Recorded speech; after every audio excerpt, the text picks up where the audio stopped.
Hop, on est parti. Bienvenue, bonsoir à tous dans ce nouvel épisode du Chouchou Cycling Club. Épisode résumé du Tour de France. Je dis pas le numéro comme ça, je sais que je vais pas me tromper. Donc voilà, c'est la fin du tour. On est tous fatigués de cette super semaine. Avec moi, comme d'habitude, 53 et Cactus. Bonsoir, messieurs. Bonsoir Clark, bonsoir Cactus. Ah oui, c'est l'épisode 68, Floyd, c'est l'épisode 68. Qui était le 268 sur le Tour de France pour voir si tu as suivi un peu? Aucune idée. Il n'y a pas Normalement, de il y en a, huitième de ça normalement, il y avec en son avait set. pas. Voilà. J'ai pas entendu la réponse. Il n'y a pas de numéro 8 dans les dossards, normalement. Ah, effectivement, j'ai bien suivi. Allez, bah, écoute, comme tu l'as très bien dit, on attaque tout de suite avec la grande course de la semaine écoulée. C'est le Pupkewitz Mega Build Women Tour avec Cactus. C'est ça, donc cette course de 4 jours classée en 2.2 et qui se déroulait en Namibie, donc, qui a commencé par un contre-la-montre en côte de 7 km avec la montée d'Harmony Hill, qui a été remportée par l'Éthiopienne de la team Amani, Adouche Merawit Asgodom. Bon, désolé d'avance pour tous les noms qui vont être écorchés, évidemment.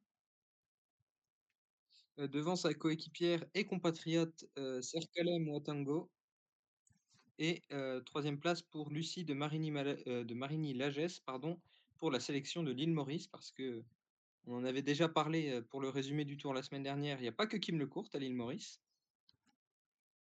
Le lendemain, étape de 83 km autour de Teufelsschlucht, qui s'est jouée au sprint, avec justement une victoire de Lucie de Marigny-Lagesse, devant la Rwandaise Xaverine Nirere de la team Amani et Eleonore Saraiva également pour la sélection mauricienne. Euh, Troisième étape longue de attends, 75,8 km. petite question, petite question. T'as dit Sarah ou Eva?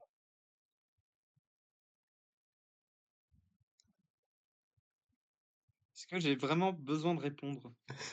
Je sais pas.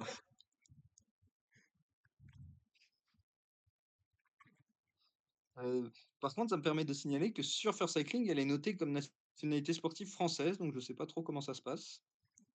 Enfin, du moins, Eh elle est ben, notée avec un drapeau on français, lui cette demandera. coureur. Donc, Eleonore Saraiva. Parce qu'entre Eleonora, Troisième étape, donc 75,8 km, arrivée à Kupferberg après 5,2 km à 4,5%. Et c'est Xaverine Nirere, donc la deuxième de la veille, qui a pris l'échappée d'entrée et le peloton contrôlé par ses équipières de la Team Amani, notamment le maillot jaune, l'a laissé filer et elle s'imposa avec plus de 10 minutes d'avance devant trois de ses coéquipières. Celle qui portait le maillot jaune, justement, donc Adouche Merawit Asgodom, Serkalem Watango, donc les deux premières du chrono, et Abra, pardon, donc toutes les trois éthiopiennes qui terminent de 3 et 4 pour compléter la démonstration collective. Et la dernière étape, c'était 65,9 km autour de Matchless. Ça s'est à nouveau joué au sprint, mais cette fois, c'est un doublet sud-africain avec Tanil Otto devant Lisabonne, donc toutes deux de Cycle Nation Enza Construction, je suppose, ça doit être plutôt de l'anglais que du français.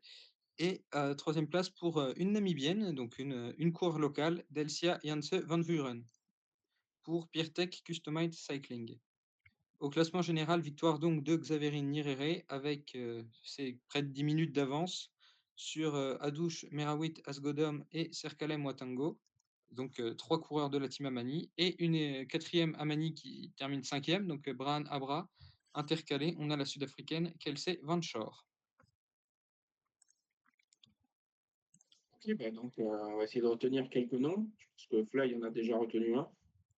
Eleonore Saraiva. Hmm. Franchement, c'est un béni pour toi, Fly. Mm. Chouchou-team. Très bien, merci Cactus. On verra si certaines de ses concurrentes ont une chance d'arriver sur les courses européennes dans le futur. On va suivre tout ça. Et si vous voulez un peu plus de détails, vous avez, donc en plus des résultats qu'on a postés sur Blue Sky et Instagram, vous avez un article de Global Peloton qui est en anglais mais qui résume la course et sur lequel je me suis basé pour préparer cette review. Ah, tu prépares? Bah, Lui, écoute, on pourrait croire que j'ai décidé d'inventer les noms et les lieux, mais je connais pas assez le cyclisme africain pour ça. ni la géographie locale. Ok, je te l'accorde. Bah, après, voilà, petite parenthèse qui n'a rien à voir avec le cyclisme, les noms allemands, c'est parce que c'était une colonie allemande au début du XXe. Ça sort pas de nulle part non plus. Teufelsschurt, était. Et ben on va passer à la deuxième petite course de la semaine, le Tour de France. Donc le Tour de France, ben, vous avez laissé dimanche dernier avec les résultats des 2 premières étapes et une Kim Lecourt en jaune qui avait repris le maillot Marianne Vos après la deuxième étape. Et surtout, on n'avait pas eu Fly sur la deuxième étape, donc on n'a pas pu avoir de nouvelles intéressantes. Fly, par contre, tu étais entre la Gacilly et Angers. Où étais-tu? Rappelle-nous. À quelques Exactement. kilomètres de l'arrivée, je crois. Alors j'étais ouais, vers les 15 kilomètres. Alors c'est vrai que l'étape était quand même très très plate. J'avais essayé de trouver un endroit qui me montait un petit peu. Bon, c'était un faux plat, on va dire ça comme ça. Qui était donc à 15 kilomètres d'Angers. Et donc ben, là où j'étais, il y avait encore une échappée. Elles étaient quatre en tête. J'espère que je me trompe pas d'étape, hein. Mais du coup, si c'est la bonne, elles étaient quatre en tête, dont une française, Clémence Latimier. J'ai plus les noms des autres, mais parce que je sais que je chantais pour Clémence, il me semble, hein. C'était il y a longtemps déjà. Et ben voilà, ben elles ont été reprises et puis ben ça s'est fini au sprint, hein. Je crois que c'est bien ça.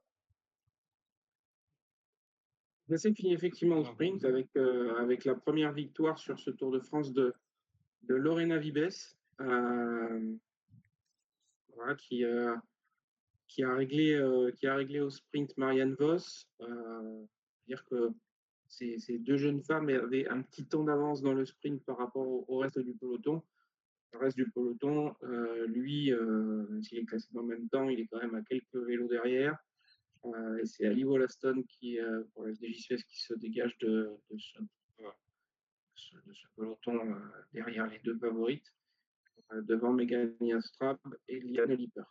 À noter Charlie Bosseit qui prend la 6e place pour Edge Insurance Soudan Team, qui vient juste de prendre après ces 2 années de suspension. Et puis on trouve la 8e place, une Cassia Niewiadoma qui fait le sprint et qui espère qu'il va prendre UCI passage, si ça ne lui rapporte pas de secondes. La plus grosse chose à noter sur cette étape, c'est surtout une chute intervenue dans les derniers kilomètres, à moins de 5 kilomètres de l'arrivée, puisque toutes les concurrentes qui ont chuté ont pu être classées dans le temps de la vainqueur. Mais surtout, une des principales victimes de cette chute, c'est Demi Vollering. Demi Vollering qui va passer la ligne de nombreuses minutes après le vainqueur, plus de 6 minutes, je crois, derrière la vainqueur, accompagnée d'un portrait et Juliette Labouche, mais qui sera classé Demi Vollering de la vainqueur. Voilà, il y a eu quelques mots, on va dire, pas forcément de polémique, mais quelques mots sur cette chute avec une Ceratizid qui arrive dans l'intérieur du virage et qui fait un peu la boule de bowling dans le jeu de quilles. Donc, c'est vrai que c'est toujours dommage d'en arriver là. Après, c'est aussi le jeu de la course. Un avis sur ce point-là, Cactus? Toi qui as vu l'arrivée? Bah, avant de parler de ça, je vais juste revenir pour retrouver celle qui accompagnait Clémence Latimier. Alors, je suis certain qu'il y avait Alison Jackson et Ouais. Catalina Sotocampos, et il me semble, et il y en a une quatrième, je sais plus c'est qui, il me semble que c'est Mondra Beck, mais je suis pas tout à fait sûr. Non, non, c'est pas Mode, parce que ça, je l'aurais su si c'était Mode. Mode, elle avait pris une échappée en début de journée, je crois. Et elle a été reprise. C'était Non, c'est pas. Sarah Martin, pardon. Ouais, je pense plutôt, ouais. C'est Sarah Martin, c'était la championne d'Espagne. Donc voilà, c'est Rassurez-moi, pour eux. Francisca Cor était sorti quand même ce jour-là. Oui, c'était mardi. Alors, non, attends, c'était lundi. Non, il m'avait dit lundi, elle prenait repos. Lundi. Ah, lundi, elle prenait repos. Ouais. Un petit jour off. Oui, Cactus, donc une réaction par rapport à cette chute. Bah oui, on ne sait pas forcément les conséquences que ça a eu à plus ou moins long terme, on en reparlera par la suite. Après, c'est sûr que on a vu une différence avec la chute de l'année dernière de Vollering. C'est vrai que là, on l'a vraiment vu se faire attendu par Amber Crack et Juliette Labousse, il me semble, Oui. qui l'ont accompagné notamment au moment de repartir. Elle a eu un peu de mal à pédaler en autonomie, si on peut dire, donc elles l'ont aidé là-dessus. On a vu des images comme ça. C'est vrai que c'était pas la même impression que l'an passé à proximité d'Amnéville. Visiblement touché au fessier et au genou. Mm. Ok. Donc voilà, Un beaucoup autre point quand même à noter sur cette étape. hein. Un autre point à noter sur cette étape, c'est Elisa Longo-Borghini qui était non partante, le matin, malade. On va dire que le Giro n'a pas trop réussi aux deux leaders, Reusser qui abandonne sur la première étape et Longo-Borghini qui ne prend pas le départ de la troisième. Voilà, c'était la seule non partante et il n'y a pas de disqualifiés ou de femmes qui n'ont pas fini l'étape, d'abandon en cours d'étape. Donc voilà, c'est le seul élément qui a été perdu sur cette étape. Et ici, pas des moindres. Et le tour ne réussit non plus. Pardon? Le tour ne réussit toujours pas à Longo-Borghini. Enfin, la première année, ça allait, mais depuis. Moi, je dis, il faut attendre que la deuxième Eleonora, enfin la deuxième ELB, ou la première selon qui vous êtes, vienne sur le tour pour montrer un petit peu la supériorité de ces initiales. Voilà. Si quand même, c'est que cet abandon libère un petit peu la team UAE ADQ de sa leader principale et donc va laisser forcément des libertés aux autres grosses de l'équipe. On va en reparler d'ici quelques minutes. Alors ouais, moi je voulais On juste, passe à l'étape 4. attends, juste sur cette étape 3, il faut aussi signaler la chute de Gladys Verus-Blid, qui a chuté bon, un petit peu avant moi, donc elle est passée, elle était vraiment, ouais, elle avait vraiment pris le coup de la chute. Et aussi Rebecca Corner, qui était la dernière à passer, donc qui était malade, et qui, grâce à la chute dans le final, a pu être classée dans le même temps que la vainqueur. Donc pour moi, elle est passée avec 4 minutes de retard, mais elle a été reclassée. Donc c'est du bonus pour elle. Voilà. Pas persuadé, je suis en train de revérifier, mais ça défile pas vite. Mais j'ai été dessus juste avant. Elle n'est pas classée dans le temps de la vainqueur, hein, elle est à 10,51, moi, sur ce que j'ai. Ah, pardon, donc elle avait été reclassée, oui, dans un premier temps, mais a priori, le jury l'a redéclassée. Bon, de toute façon, elle n'a pas pris le départ le lendemain. C'est ça. Donc, Alors, justement, donc le lendemain. Le lendemain, on avait une étape un peu moins plate. c'est ça, ouais, il y avait une petite côte, la petite côte de Marigny. Alors je la connais bien parce que du coup je me suis amusé à la monter 17 fois parce qu'il fallait passer le temps. Donc c'est une côte de 900 mètres. Et donc vous faites le calcul, 900 mètres à faire 17 fois, ça fait 1000 mètres de D plus tout rond. Voilà, donc une petite montée.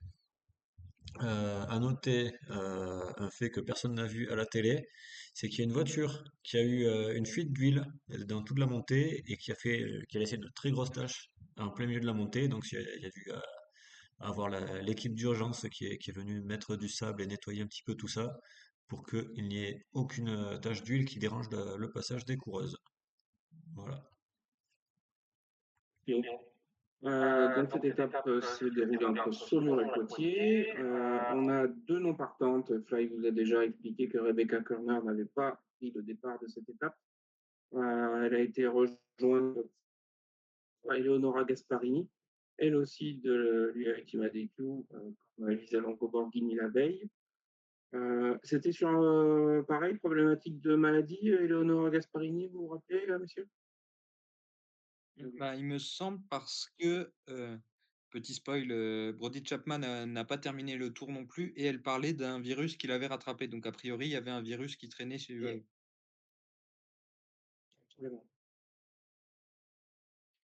Donc, bah, cette étape, s'est évidemment, réglée au sprint. Hop, monte. On retrouve à nouveau notre duo, de l'année sur le Tour de France, Lorena Vives et Marianne Vos dans cet ordre à l'arrivée. Le complément du top 5 est assuré par Lara Gillespie, Abdul Kamadikou, Eline Janssen, dont on n'a pas parlé pour l'instant, mais qui avait réalisé déjà un très bon début de Tour de France et qui se classe quatrième, et Chloé Dygert pour la Canyon SRAM, qui fait parler sa puissance et son sprint long à la cinquième place. À nouveau, Charlie Bossuet à la sixième place, Raquel Barbieri, Linda Zanetti, Alicia Gonzalez et Sarah Van Damme complètent le top 10. Alors, Le top 10 pour Saint-Michel. Tout à fait.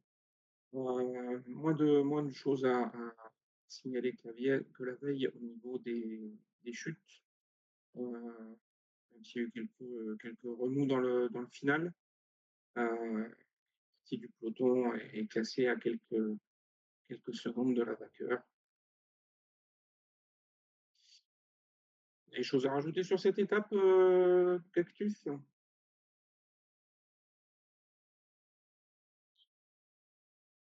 Bah, ça commence à remonter, hein. Ouais, c'était plutôt quoi? Non, là, comme ça, j'ai rien qui me revient.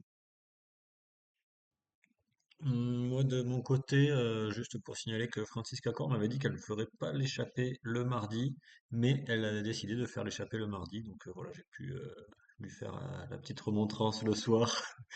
Elle m'a dit qu'elle y avait pensé quand justement elle était partie en échappée. Mais voilà, bon, pas de.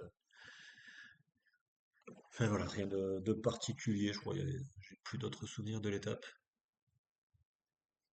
Ouais, voilà. Et pouf, pouf, pouf, quand même, voilà. Pour rappel, on a toujours Marianne Vos qui est leader. Lorena Vibes sur le maillot vert, c'est haute qualité au sprint et meilleur que Marianne Vos sur ce plan-là. Julie Bégaud, comme depuis le départ, continue à porter le maillot blanc de meilleure jeune. Et Elise Charret a continué à défendre. Il n'y avait pas beaucoup de points, hein, sur ces deux dernières étapes, vous avez compris, à distribuer, mais elle a conservé son maillot à poids, leader de la montagne. Et Francie Corr, dont Fly vient de nous parler, a été la meilleure combative de cette étape. Ensuite, on passe à l'étape entre Poitiers, Jaunet-Marini Futurosa et Guéret. Pareil, hein, Fly, je vais te donner la main au début pour nous dire où tu étais positionné et comment ça s'est passé devant toi. Ouais, bah alors moi j'étais dans la dernière difficulté du jour qui était le mot puits. Attends, c'était quelle étape ça déjà? Ah oui, oui, oui, je me souviens, oui. Ben là, c'est une étape où on a eu de la pluie. C'est bon, il m'a plu. Si je ne me trompe pas, c'est ça. C'est l'étape où on a eu de la pluie. Moi, j'étais allé faire du vélo le matin, sous la flotte. On s'est trempé un petit peu. Le mot puits commence à se situer. En gros, il y avait un premier col sur lequel, au sommet, ils ont dit, tiens, on va mettre un sprint bonus. Et puis après, ils ont lancé un deuxième col. Voilà, donc c'était un petit truc bien sympa. Donc il y avait une petite boucle au sommet qui pouvait se faire. Ça faisait quoi? Ça faisait 2-3 kilomètres.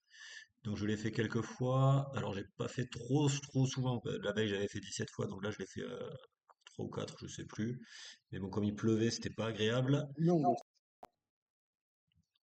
Te disais, Cactus?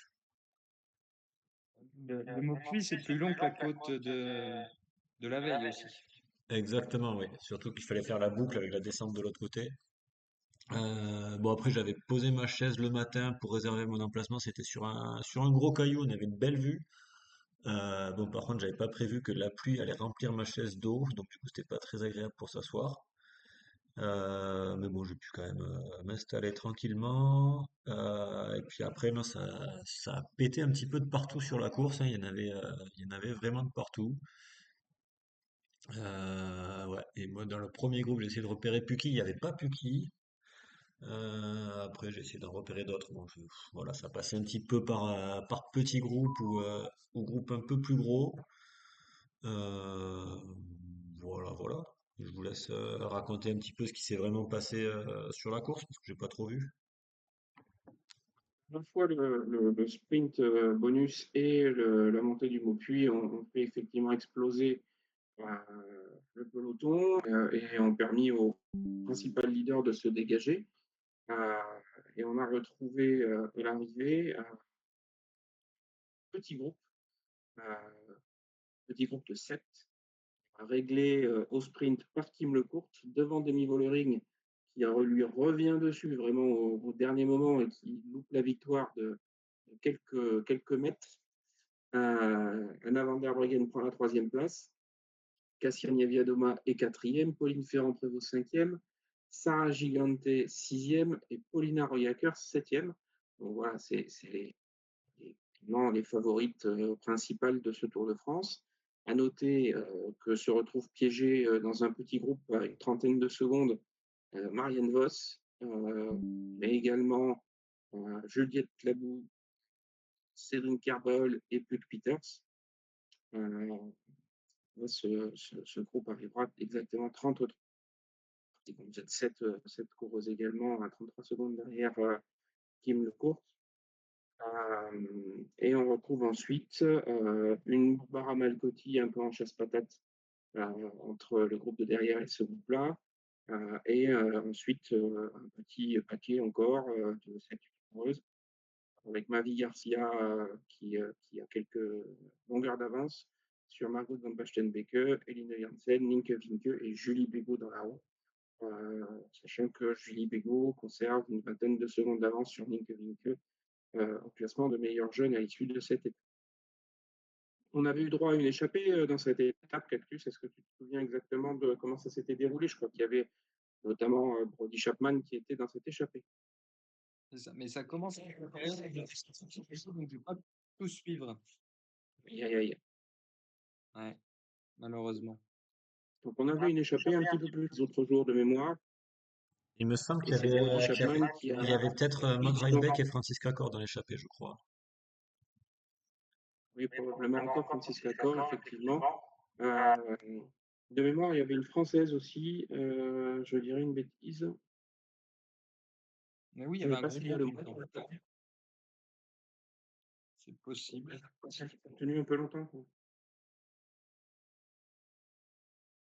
Bon, bref, toute cette échappée va se faire revoir sur les premières montées en arrivant à proximité de Guéret. Et la suite de l'histoire, c'est ce que je vous ai raconté tout à l'heure. Donc, à l'issue de cette étape, Kim Lecourt récupère le maillot jaune. Sur les autres classements, pas de changement. Julie Bégaud est toujours en blanc. Lorena Vibes en vert. Elise Chabet, pas de poids. Et je voulais.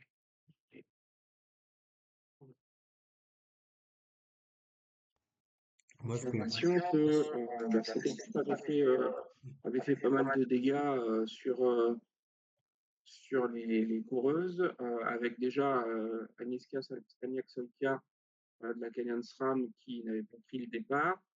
Et on se retrouve avec un certain nombre d'abandons, parmi lesquels Mayo Van Torelov, a dû faire plaisir à Fly, Eugenia Bouillac, Kristen Faulkner, Elisa Balsamo, Monica Trinca-Colonel, Karl-Heinz Finkels, Catherine Alrud et Maria Giulia Campalonieri.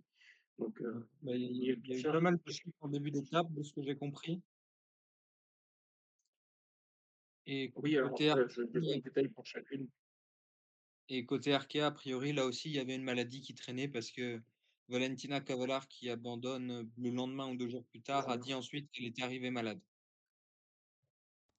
Et Et on a Manuel qui m'a dit du côté des UNOX, c'était des chutes, hein, puisque je crois que les deux ont fini à l'hôpital.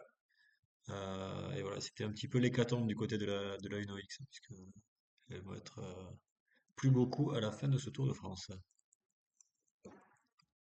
C'est donc à partir de ce moment qu'on n'a plus de Swinkels en course.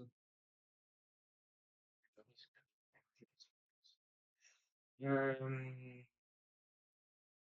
on a tout dit sur cette étape. C'était intéressant. Le final était intéressant et a permis une première sélection.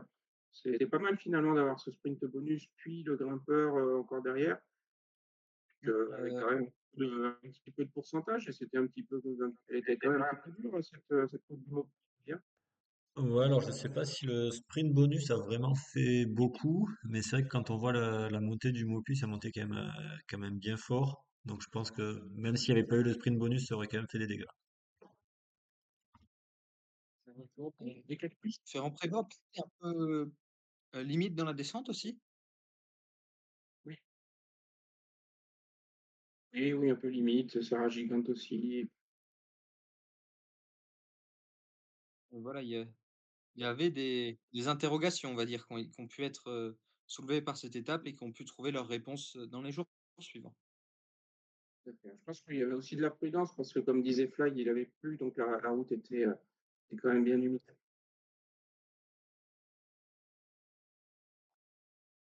On passe ensuite à la 6e étape entre Clermont-Ferrand et Humbert. Fly, où étais-tu? Forcément, entre Clermont-Ferrand et Ambert, quelle question.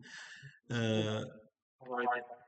alors du coup, moi je m'étais placé dans le col du Sancerre, qui est le col de deuxième catégorie, qui était, on va dire un petit peu celui du milieu sur le triptyque final, même si la dernière montée vers Valsivia n'était pas un col, mais plutôt un sprint bonus. Donc moi je m'étais mis là, et par contre ce que j'étais surpris, donc on avait parlé d'une foule énorme sur le Tour de France sur les premières étapes. J'étais quand même surpris que dans cette montée, ben, il y avait quasiment personne. C'est-à-dire que moi j'étais à 1 kilomètre, ben, il y avait 5-6 voitures qui étaient garées au virage à 1 kilomètre parce qu'on pouvait se garer sur le côté. Je regardais en dessous de moi, il y avait 5 personnes. Je regardais au-dessus, il y avait 3 personnes. Voilà, et j'avais une vue sur plusieurs centaines de mètres. Donc c'est vrai que c'était bon, un peu décevant. Après, bon, moi là où j'étais, c'était plutôt bien. C'était après un lacet, donc on les voyait arriver avant. On pouvait deviner un petit peu qui c'est qui allait arriver. Et puis, ben, on pouvait les encourager une par une, comme il se doit. Bon, j'ai réussi à récupérer des bidons, notamment un du soigneur de chez Lavisma, qui avait commencé par faire une photo avec moi. Donc je lui ai dit en échange, ben, ça coûtera un bidon. Et donc il m'avait donné le bidon de Marianne Vos. Que dire de plus? Si, ben, on avait, moi là où j'étais, ben, du coup il y avait quelques échappés qui étaient partis, qui se sont fait reprendre. Et quelques mètres plus bas, ben, il y avait une Française qui avait attaqué, donc qui est passée seule en tête. Et donc bien évidemment je l'ai encouragée comme il se doit, hein, comme je le fais pour tout le monde, hein, vous me direz. Mais voilà, donc la Française qui est passée en tête, cette Française c'était une certaine Maëva Skiban. Voilà, je vous laisse raconter la fin de cette étape. Passage, s'il y a des questions sur le chat. Après, elle est remontée, bien entendu. Moi, je ne vois pas le chat. Donc, je n'ai pas compris. Je dis, je n'ai pas le chat non plus, donc c'est ça, c'est forcément Fly qui s'en occupe. Tout est entre les mains. Ouais, alors pas de questions, Euh, juste des remarques, mais voilà, un petit peu sur les étapes d'avant. Ici, donc oui, ben, Maëva Skiban qui est passée en tête devant Fly, elle va garder la tête de cette étape et elle va la conserver jusqu'à la fin. Euh, on va alors remporter cette étape en étant le premier succès français de ce Tour de France Femmes 2025. Comme on le disait tout à l'heure, chose, voilà, il y a des malheurs qui font parfois des bonheurs. L'UAE Ultima DQ a été un petit peu décimé par une maladie au niveau de certaines athlètes. Visiblement, ça n'a pas touché tout le monde, en tout cas pas tout le monde de la même manière, puisque Maëva Skiban s'est imposée avec une belle attaque et maintenant ensuite largement le gap qu'elle avait créé, puisqu'elle termine avec 1 minute 09 qui est attaqué dans le final, et 1:13 sur Kim Lecourt qui règle à nouveau le peloton des favorites, devant Denis Vollering et devant la compatriote, la collègue de Maëva Skiban, Dominika, la coéquipière Dominika Wlodarczyk. On retrouve à nouveau Margot van Pastenbeke pour la Volker Wessels, qui arrive à passer régulièrement des coureuses dans le top 10. Pauline Ferrand-Prévot est 7e, Magdalene Vallière-Mille est 8e, Paulina Royackers 9e et Putty Peters 10e. On retrouve également dans ce groupe Anna van der Breggen, Cassia Nieviadoma, Mavi Garcia, Cédrine Carbol, Evita Music et Sarah Gigante. Là encore, on a eu quelques dégâts, on va dire. Cactus vous en a parlé tout à l'heure. On avait Valentina Cavallard qui toujours pour la Uno X derrière. On parlait aussi tout à l'heure que la Uno X n'avait pas été épargnée non plus. C'est Mie Berndal Ottestadt qui n'a pas pu le plus. Et pour la Ceratizid, c'est Christina Borova qui a avancé. D'ailleurs, oui, pour, Plus un pour peu. préciser, Christina, elle était tombée la veille et elle avait déjà été aussi très, très en difficulté sur l'étape de la veille. Donc voilà, je pense que sur cette étape, elle était repartie, mais en souffrance. Donc ça peut se comprendre qu'elle arrête si elle est pas bien. On notait quand même aussi que les trois dernières, Susan Andersen, Alison Avon et Eileen Roussel, finissent quand même à 32 minutes 50 de la vainqueur Maëva Skiban. Donc elle a fait Effectivement, ouais. des gros dégâts.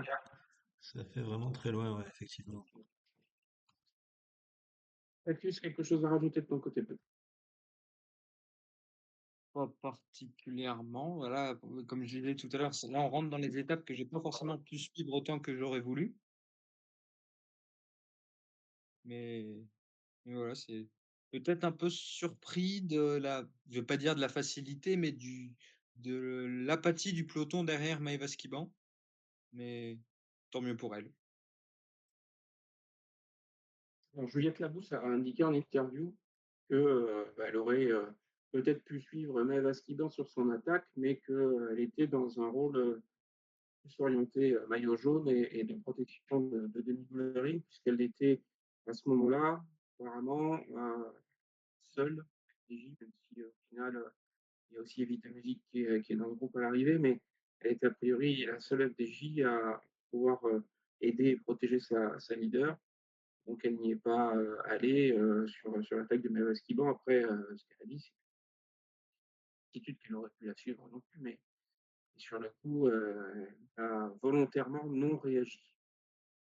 Ah oui, je dis pas forcément sur l'attaque, mais même après, je veux dire, ça a pas donné l'impression que ça faisait tout pour essayer de rentrer. Qu'il y avait une certaine neutralisation entre les favorites du général et que ça convenait à peu près à tout le monde, au vu des étapes qui arrivaient par la suite. Donc à l'issue de cette étape, on a Kim Lecourt qui porte toujours le maillot jaune, Julie Bégaud qui porte toujours le maillot blanc, Lorena Vibes qui porte toujours le maillot vert et Elise Chavet qui porte toujours le maillot poids.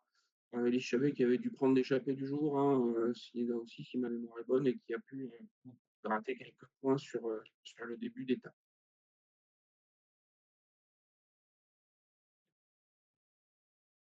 On a tout dit sur cette 6e étape. On passe à la Il me semble 7e. bien, ouais. Alors la septième,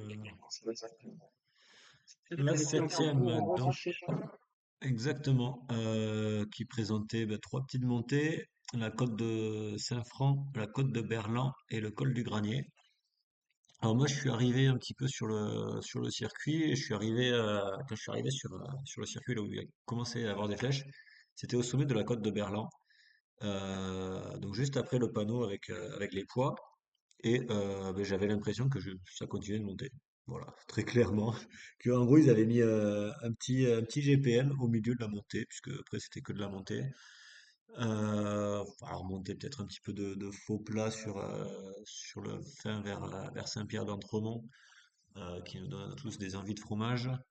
Et après, ben, on avait le col du Granier qui fait 9 km à 5%. Voilà, pas une très très grosse difficulté, j'ai envie de dire. Donc, col que j'ai monté en entier, puis après je me suis amusé à faire quelques petits allers-retours. Voilà, il y avait notamment 2 lacets où il y avait une petite bonne ambiance, et puis après il y avait un mec qui distribuait du saucisson.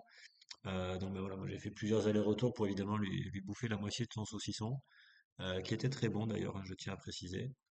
Et puis ben voilà, après je suis retourné me placer. Alors ouais, c'est vrai qu'il y avait, c'était une montée qui avait pas forcément beaucoup d'ombre et il commençait à faire chaud ce jour-là, donc bon, j'avais réussi à trouver un petit endroit bien placé à l'abri du soleil, donc sous les arbres et avec une belle vue plongeante sur le peloton et voilà, sur la course. Et alors à mon niveau, qu'est-ce que ça donnait? Qu'est-ce que ça donnait? Je sais plus. Je crois qu'il y avait, je sais plus s'il y avait une échappée. Si, il y avait une grosse échappée ce jour-là, donc avec des coureuses qui avaient pété un peu de partout. Il y avait notamment Maud Reinbeck qui était dans l'échappée, mais qui avait lâché. Anouk Dijkstra aussi, je me souviens. Euh, il y avait eu quelques attaques et puis après c'était revenu. Et puis il me semble que à mon passage, il y avait Maëva Skiban, encore elle, qui était en tête, qui avait quelques longueurs d'avance sur des anciennes coéquipières d'échappée, concurrentes d'échappée. Et puis après, ça passait un petit peu une par une sur les rescapés de l'échappée.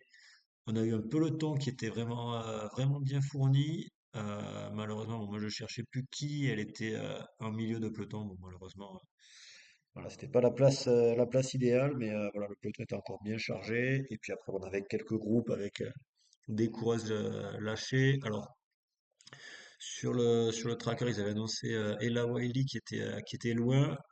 Du coup, j'ai encouragé quand j'ai vu le maillot de la Live. Il s'agissait en fait de Silke Smulders. Voilà, donc il y a eu les mauvais encouragements, mais voilà, je n'avais pas j'avais pas de tracker exact là cette année comme c'était le cas les années précédentes, donc c'était un peu plus compliqué de savoir qui allait arriver. Mais voilà, j'ai essayé de faire comme je pouvais dans les groupes. Voilà, il y avait Chiara Lily qui était passée avec le grand sourire, mais voilà, toujours dans la difficulté. Puis voilà, après c'était un petit peu une par une. Et puis après, il y a eu quelques embouteillages pour repartir du col, puisqu'il y avait un peu plus de monde ce jour-là. Et un accès un peu plus compliqué pour repartir surtout. Alors, on avait effectivement sur cette étape, alors déjà, on a eu deux jeunes femmes qui ont abandonné en cours d'étape. Soraya Paladine pour la Cayenne SRAM et Lynn Roussel, dont on avait parlé tout à l'heure, qui avait terminé dans les dernières sur une des étapes précédentes, sur l'étape précédente. Euh, on, se, on reprend le scénario, effectivement, on a eu une grosse échappée. Vous avez sûrement lu sur les réseaux, entendu en interview, mais Maëva Skiban avait lancé à la rigolade avec son DS à sa victoire de la veille qu'elle allait attaquer kilomètre zéro. Euh, et finalement, bah, elle s'est retrouvée derrière la voiture de direction de course au départ et elle a fait effectivement le kilomètre zéro et elle a participé à la création de cette échappée. Donc la plupart de ces échappées ont été reprises dans la montée du Granier, sauf trois d'entre elles. Maëva Skibon, qui va donc pour une deuxième fois consécutive lever les bras sur une étape du Tour de France et remporter sa deuxième étape de Tour de France. Euh, on retrouve ensuite en troisième et quatrième place les deux autres rescapés de l'échappée, on va dire échappée matinale, même si c'était début d'après-midi, que sont Ruth Edwards pour la Human Powerhead et Shirin Van Andel pour la Lidl Trek. Ces deux jeunes femmes ont été rattrapées dans la descente. Alors, dans la montée du Granier, il y a quand même eu une petite scission parmi les leaders, puisque certaines ont réussi à se dégager et d'autres ont été un tout petit peu lâchées. C'était le cas notamment de Cédric Kerbaol qui était lâché et qui est revenu dans la descente sur l'autre partie des favorites et qui en a profité pour leur mettre une petite, puisque c'est la spécialité de Cédrine, les descentes, et qui a pu s'échapper, elle, du coup, qui a rattrapé Ruth Edwards et Shirin Van Androy, et qui surclasse Ruth Edwards dans le sprint final dans la dernière ligne droite. prendre la deuxième place derrière Maeva Skiban. À noter que c'est quand même rigolo à ce moment-là, c'est-à-dire que la première, Eva Skiban, a gagné 2 étapes sur le Tour de France. C'est la deuxième française à gagner des étapes sur le Tour. Et la deuxième, c'est Cédrine qui avait gagné, et la première française l'an dernier à avoir gagné une étape sur le Tour de France. Ça, on peut rajouter aussi que jusqu'à ce moment-là, toutes les étapes remportées par des Françaises du Tour de France Femmes avec Zwift, c'est remporté par des jeunes femmes qui viennent de Brest. On a quand même une Voilà. certaine concentration. Les Voilà. Comme Bretons autre sont partout. coureur qui avait aussi Comme autre coureur qui avait été mis en difficulté aussi dans la montée, il y a Kim Lecourt qui elle aussi est revenu dans la descente et qui a pu conserver son maillot jaune malgré un débours d'une trentaine de secondes au sommet du granier. Et du coup, c'est elle hier qui va se battre avec Dominika Wlodarczyk pour remporter le sprint du petit groupe des favorites. C'est Dominika Wlodarczyk, c'est la Polonaise qui garde l'avantage sur la ligne devant Kim Lecourt. Anna van der Breggen, Demi Vollering, Kasia Niewiadoma et Nick Fischer-Black complètent le top 10.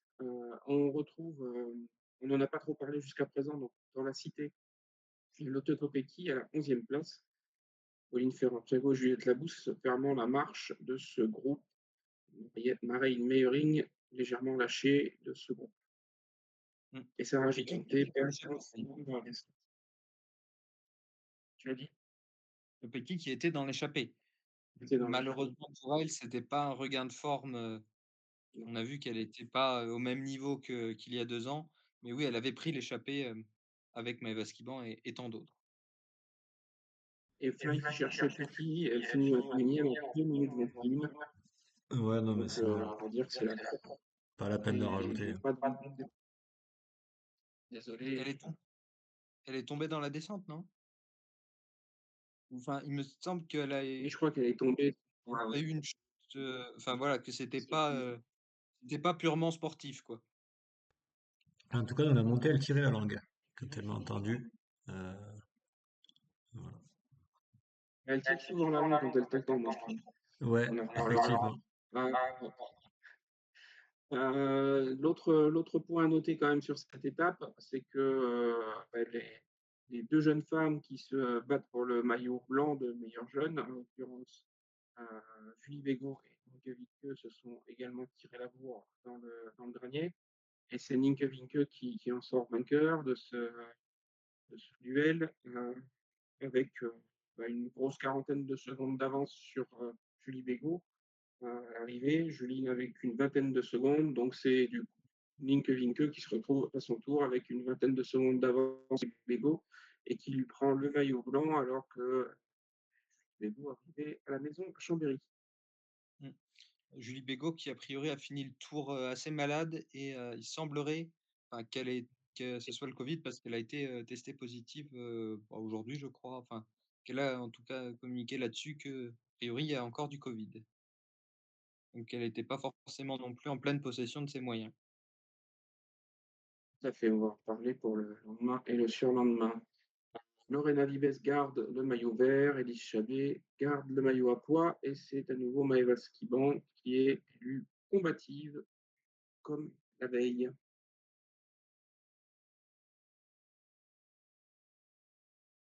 Double combative. On se retrouve à la 8e étape entre Chambéry et Saint-François-Longchamp, col de la Madeleine. Alors, je ne vais pas donner la parole à Fly tout de suite. Cactus, as-tu suivi un peu cette étape? Comme j'ai pu, encore une fois, mais il n'y avait pas trop de monde ce jour-là, ça allait. Il faisait pas très beau. Alors, on a déjà une non-partante qui est Délixie de Mirmont pour la Cératizite.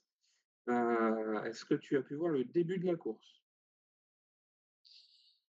Il me semble que oui, il y a eu donc il y avait ce départ avec le col de Plein Palais. Donc on a eu un départ en costaud, notamment Maëva Skiban qui a fait un jump d'une vingtaine de secondes assez rapidement sur un groupe qui s'était déjà placé en tête avec notamment Evita Music, Elise Sabet, Nick Fisher Black et d'autres. Lorraine Vibes. C'est possible. Mais Mais voilà, l'échappée s'est détachée dans cette descente et elle a pris ensuite, de l'avance et enfin dans cette ascension, pardon. Et il y a eu, pas pas après plein palais même, mais un peu plus tard au niveau du col du Frêne qui n'était pas répertorié, surtout dans la descente. Il y a eu un peu de mouvement, si on peut dire, avec déjà une chute de Kim Lecourt, donc qui était, toujours en jaune, qui a fait un tout droit dans la descente et on a vu ensuite, Sarah Gigante distancée dans la descente comme c'était, malheureusement souvent le cas et qui a dû, cravacher pour revenir par la suite, mais pour qui a pu réintégrer le peloton des favorites. On peut voir d'ailleurs un beau, pas forcément sur cette étape-là, mais sur l'étape précédente, de beaux conseils de Justine Guettière, coéquipière de Sarah Gigante, qui lui donnait des conseils en live dans les descentes. Freine pas, tourne là. C'était assez simple.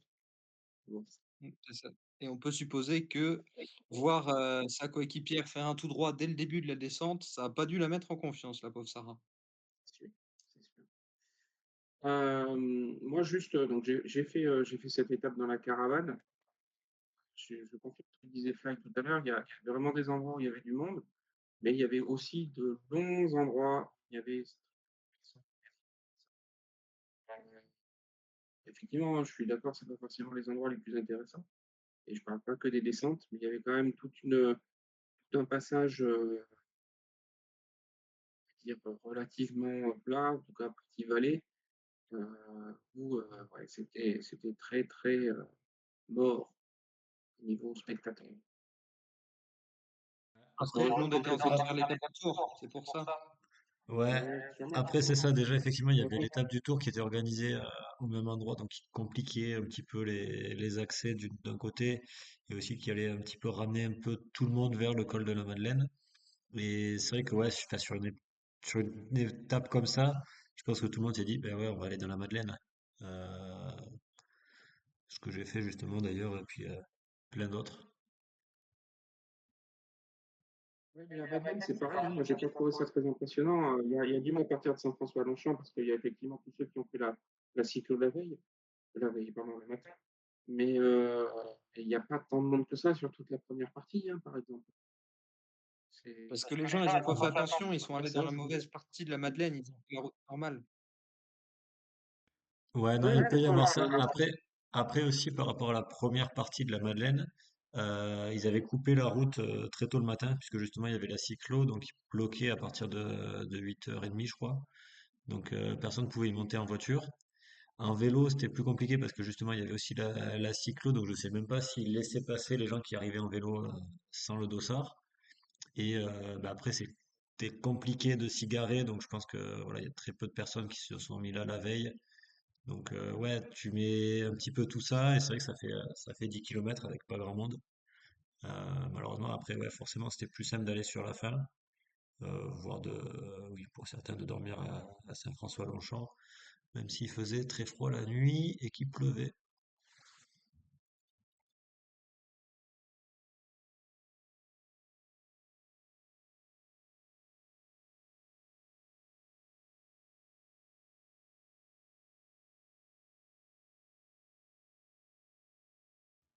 Et j'ai l'impression qu'on a perdu 53 et peut-être Cactus aussi, ou alors c'est juste moi. Moi, j'ai eu un long moment où j'entendais plus rien, donc j'attendais de voir si ça revenait. Mais effectivement, moi, l'image que j'ai de 53 est figée.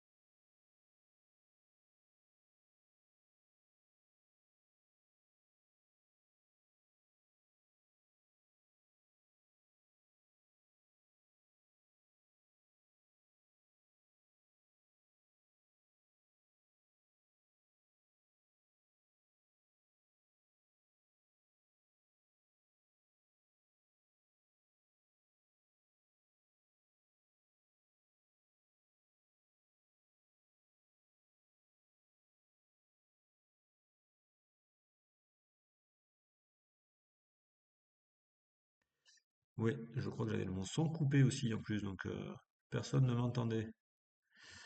Du coup, il n'y a plus personne, sauf moi. Donc je vais reprendre mon histoire sur le col de la Madeleine. Ah, 53 revient. Il doit nous manquer Cactus On s'est maintenant. déconnecté du coup. C'est bon, 53 est de retour? Yes, I'm back, mais il n'y a plus de cactus. Écoute, on peut pas avoir tout le monde, hein, donc C'est moi qui me suis déconnecté ou est-ce qu'on continue à parler?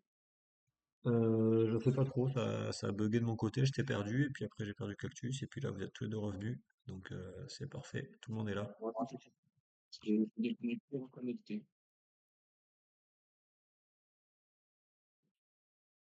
Ok, tu nous entends et tu peux parler? Là, pareil. Fait, très bien. Je vous Donc, que ça va dans les deux sens. donc j'ai rejoint Fly et comme je disais, Fly à 3,2 km de l'arrivée, tu étais plutôt sur un joli petit spot. Eh ben ouais, effectivement, à force de faire des calls et des montées, tout ça, et des courses, on repère les bons spots. Alors là où on était, du coup, c'était sur la fin de la montée, donc dans les 5 derniers kilomètres qui sont une partie assez dure. Donc ouais, pour reprendre un petit peu la montée du col, grosso modo, on a 10 kilomètres au début qui sont bien durs et un petit peu irréguliers, donc qui montent entre 10 et 12%, je crois. C'est un petit peu le topo là-dessus. Après, il y a un petit replat dans un lieu-dit qui s'appelle le replat. Alors qui est du replat, mais qui monte quand même un petit peu, hein. C'est pas non plus c'est pas de la descente. Et puis après, donc on arrive sur Saint-François-Longchamp, et puis là, paf, on tourne à gauche, et puis on enchaîne les 5 derniers kilomètres, qui sont entre 8 et 10, je crois, je dirais en pourcentage. La toute fin est peut-être un peu plus plate, mais bon, c'est la toute fin, donc il faut avoir déjà, faut être arrivé jusque-là.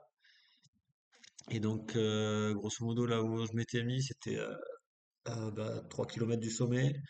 Il y avait un petit virage en bas, donc ça permettait d'avoir une belle vue sur ce qui arrivait et donc de pouvoir repérer un petit peu les coureuses. Et puis surtout, c'était avant un grand virage qui marquait le début du vent, parce que sur la fin, il y avait quand même pas mal de vent, j'avais trouvé.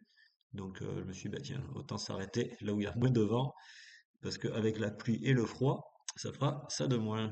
Donc voilà, donc sur l'attente avant la course, ben, on a eu de la pluie, il y a eu un peu de froid, donc bon, j'étais couvert, donc ça allait. Mais voilà, un peu de pluie qui accompagnait les derniers cyclos qui montaient. Il y avait notamment Steve Chanel qui avait fait la montée. Il y avait qui d'autre? Il y avait Amalia Debarge qui avait fait la montée. Flavie Boulet, il me semble aussi. Et Mathilde Tritz, qui de chez le team de Brassure Harley. Voilà, après il y en avait d'autres que je n'ai pas forcément reconnus parce qu'il y avait quand même énormément de monde. Voilà, je pense que c'est tout pour l'avant-course. Après, il y a mon collègue qui m'a rejoint. Si, il y avait Clémentine Tessier aussi, on n'a pas mentionné voilà, c'est quoi son équipe d'ailleurs?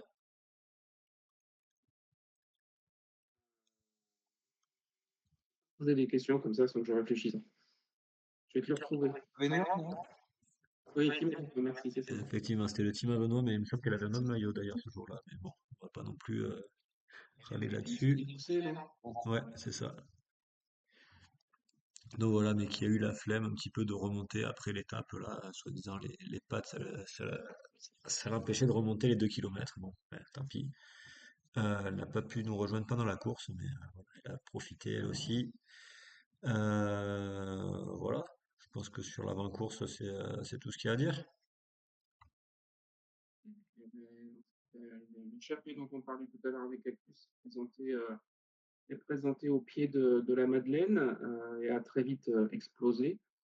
Euh, on a ensuite eu le groupe des favorites qui a commencé son explication. Euh, de mémoire, je crois qu'il y a d'abord une attaque de Sarah Gigante, suivie uniquement par Pauline Ferrand-Prévot. Bah, et même Puis, Ferrand-Prévot vient pas, enfin, suit pas directement. Il me semble qu'elle revient un peu après. elle revient un peu après, oui. Ouais, ouais. Ouais, notamment Et grâce je crois à, qu'il y a quelqu'un il qui y a a suivi. Marion Bunel qui avait fait un petit boulot pour Pauline pour l'aider un petit peu sur le début de l'ascension. Ouais, Marion était dans l'échappée, hein, c'est ça? Mmh. Ouais, bah, comme, Justine Guéquereux qui avait fait le même, Voilà. genre de travail un peu avant elle. Voilà, donc Marion a pu effectivement passer un relais appuyé pour Giganté et Ferrand-Prévot. Euh, et Pauline Ferrand-Prévôt a fini par placer une bonne petite mine dans la montée, combien, on va dire 8-9 km quand même, hein, du sommet, hein. Ouais, oui, il y a une bonne partie qui a été faite en solitaire. Enfin, oui, en solitaire, oui, forcément. Il me semble Donc, elle attaque avant le elle a fait replat, ce donc dessin. ça doit faire 9 Ouais, km de l'arrivée. Ouais. Donc voilà, elle a fait ce a mis hein, c'est moitié de l'ascension, quoi. ouais, moitié de l'ascension, c'est ça, il y a 19 et quelques. Euh, Sarah Giganté saute sur cette attaque. Euh, la dernière rescapée de l'échappée, je crois que c'est Nick Fisher Black, Ouais, qui se fait rattraper elle aussi par Pauline Ferrand-Prévot, puis Sarah Giganté dans la fin de la montée. Alors elle se fait remonter par Pauline Ferrand-Prévot avant Saint-François-Longchamp, juste au moment de Saint-François-Longchamp, et un peu plus tard par Sarah Giganté dans les derniers kilomètres. Puisque je crois que Sarah Giganté est en train de revenir sur Nick Fisher Black devant nous, un fly, c'est ça? Il me semble que c'est ça. Ouais. Quelques... Elle la reprend entre 3 et 2 km de l'arrivée. Donc Pauline Ferrand-Prévot va se signer un succès retentissant au de la Madeleine, puisqu'elle finit avec une 45 d'avance sur Sarah Giganté et 2 minutes 15 sur Nick Fisher Black. Pendant un temps, lâché par Cassian Niewiadoma, petit groupe avec Cassian Niewiadoma. Demi Vollering est revenu sur Niewiadoma et son groupe et finit par lâcher ce groupe-là dans le final, seulement accompagné d'Yara Castellain. Ces deux-là finissent quatrième et cinquième. Cédric Kerbel réalise une très belle montée avec le groupe des favorites et finit sixième devant une étonnante, mais qui confirme ses résultats de la veille et de l'avant-veille, Dominika Blodarczyk pour les Ultimate DQ. Kasia Niewiadoma est huitième devant Paulina Rojakers. Et on retrouve Marion Bunel qui a fait son travail pour sa leader Pauline Ferrand-Prévot. Marion Bunel à la 10e place déjà à 4 minutes 31. Mmh. Marion Euh, Bunel, ancienne Madeleine d'ailleurs. c'est pour la petite histoire, l'équipe Vert Saint-Michel a distribué le matin de l'étape pour les autres équipes une musette remplie de madeleine. La chance, ils m'ont même pas Donc, donné ça, moi. ah ouais. Va Avec vraiment Fly, falloir faire de la team chouchoute, hein. ouais, avec Fly, on était plutôt bien placés donc, pour passer tout le monde et pour avoir une celle qui serait peut-être le plus en difficulté par rapport au délai. Euh, donc il y en avait un peu partout, même s'il y avait quelques petits groupes, il y en avait quand même un petit peu partout.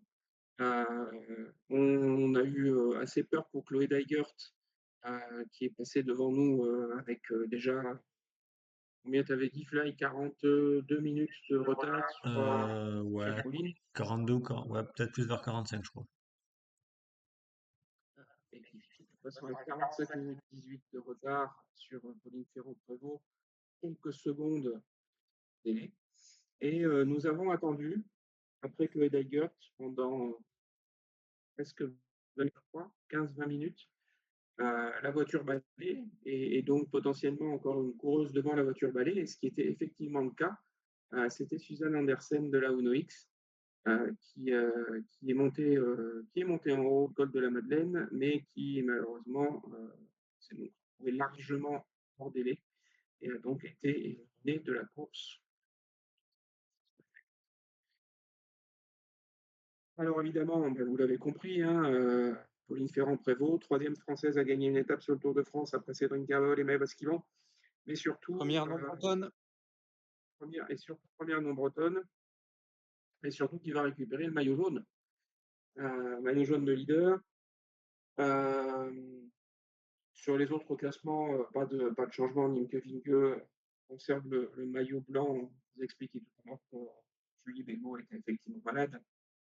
Et elle a terminé dans le groupe Victoire Berthaud et d'Amalie Dideriksen dans la montée de la Madeleine. Elie Chabet a conservé le maillot à pois et Lorena Vibes le maillot des points. Alors, on va en parler un peu de cette étape parce que c'est après du Tour. C'est l'étape qui a permis à Pauline Ferrand-Prévot de renverser le Tour de France. Quelles sont vos réactions, messieurs?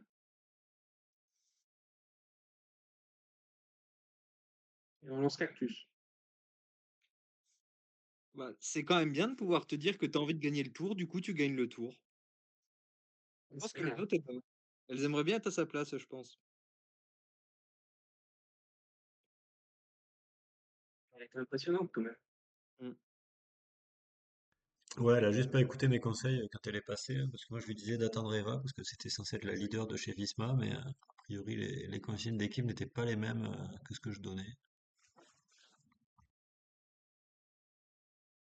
Écoute, ils ont de mauvaises idées.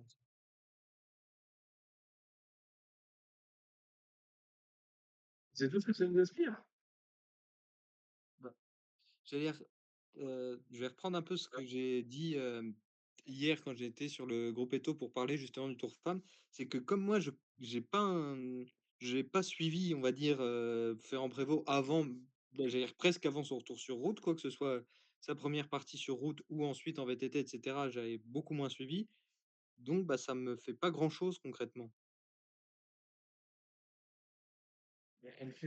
Moi, c'est surtout par rapport à ses résultats. Certes, effectivement, elle gagne Paris-Roubaix, hein, c'est pas non plus quelque chose qu'il faut mettre sur le tapis non plus. Hein, c'est une super performance de gagner Paris-Roubaix. Mais sur les courses à étapes qu'elle a pu disputer en début de la saison, elle n'est pas fabuleuse sur l'UAE Bah, Tour et derrière elle abandonne sur le Tour d'Espagne. Voilà. oui, c'est vrai que ça ça me fait presque regretter l'abandon de Karl-Heinz Finkels parce que Karl-Heinz Finkels s'est terminé devant elle sur l'étape de montagne de l'UAE Tour. Donc j'aurais bien dû voir ce qu'elle aurait pu faire dans la Madeleine comme ça. C'est plutôt ça qui est étonnant, on va dire. Mmh. Après, il a la capacité à se préparer, puis on l'a bien vu sur les Jeux Olympiques, hein, il a une capacité à se préparer pour un événement donné ça va mettre en cause, puisqu'elle a déjà prouvé par le passé qu'elle savait gérer ce genre de choses. Après, il ne faut pas non plus se leurrer. Elle n'est pas la seule à savoir gérer ce genre de choses dans le peloton. Bah, c'est ça le problème, c'est que quand on dit: «Oui, elle prépare tout ça, bien», ça donne l'impression que les autres, elles arrivent en sandales, elles ont rien fait depuis 3 mois, quoi. Sauf que c'est elle qui n'a rien fait depuis 3 mois, puisque c'est elle qui n'a pas couru. Mitterrand-Prévot, euh, depuis, euh, depuis son abandon au Tour d'Espagne, je ne sais pas si elle a aller voir sur sa fiche. Non, mais effectivement, c'est ça. Enfin, elle s'était mis un objectif en début de saison et là, ça fait plusieurs mois qu'elle se prépare rien que pour ça, qu'elle fait plusieurs stages en altitude, plusieurs séjours en altitude, qu'elle voilà, mise vraiment là-dessus et elle était arrivée très affûtée sur la course et ouais, elle avait l'objectif et c'est vrai que c'est une coureuse qui quand elle a un objectif, ben, elle fait tout pour y arriver et assez souvent elle y arrive. Ouais, bah, les autres Euh, aussi. oui, oui, les autres aussi. Après, peut-être que est-ce que les autres ont vraiment juste cet objectif dans la saison ou elles se disent, ben, on essaie quand même d'assurer sur le reste de la saison. Bah, du coup, si c'est vraiment, tout pour le tour, comment on doit prendre le fait qu'elle gagne Paris-Roubaix alors? Si c'est pas l'objectif, si c'est, par hasard, je veux dire, c'est presque pas rassurant, quoi. Parce que ça donne l'impression que si elle veut faire une «vraie saison» entre guillemets avec, plusieurs objectifs, bah, on va pas avoir beaucoup d'incertitudes, quoi. Oui, après, enfin, je pense que Paris-Roubaix était quand même un objectif, même s'il était moins annoncé. Ça reste une course mythique qui n'était pas disputée par les femmes lors de, on va dire, de son premier passage sur la route, Pauline Ferrand-Prévot. Donc ça fait forcément partie des objectifs qu'elle a, même titre qu'elle a peut-être aussi le Giro, elle a peut-être aussi un Milan-San Remo, elle a peut-être aussi voilà, des courses pour les Strade Bianche, des courses de ce type-là, même si elle a gagné les Strade Bianche, non? Je sais pas du tout. C'est possible, ouais, mais à confirmer. Après, enfin, moi je veux pas sous-entendre quoi que ce soit. Euh, Depuis le Tour d'Espagne, elle n'a pas couru. Je vais vérifier quand même. Euh, donc c'est quand même préparation à la Vingegaard pour approcher ça de ce que font les hommes. Et ça tombe bien, c'est la même équipe, euh, Visma. Et, euh, et voilà, c'est un peu quand même pour vivre heureux, vivons cachés. Elle a fait des stages en altitude. J'entendais Marion Bunel cet après-midi expliquer qu'elle a effectivement fait un stage en altitude à Tignes qui était sur les réseaux, hein, c'est pas de souci. Que, qu'à la fin du stage, Pauline et elle étaient allées reconnaître Madeleine, justement, euh, que le reste du temps, elle vit en Andorre. Euh, Enfin, ça n'explique pas tout. Enfin, c'est rien de très différent de ce que font les autres, voire même, enfin, la seule différence, c'est qu'elle ne court pas, là où les autres ont besoin de courir pour avoir du rythme. Donc elle n'a pas besoin de courir pour avoir du rythme, visiblement. Elle a juste besoin des premiers jours de course du Tour de France pour le rythme pour la montagne, ce qui est, ce qui est très bien. Mais voilà, c'est effectivement on va dire une préparation différente des autres, sachant que les autres ont toutes couru finalement un petit peu de la même manière. Alors on ne sait pas si Demi Vollering a été diminué par sa chute, probablement un petit peu quand même. Mais du coup, il n'y a pas eu de gros écarts entre toutes les autres.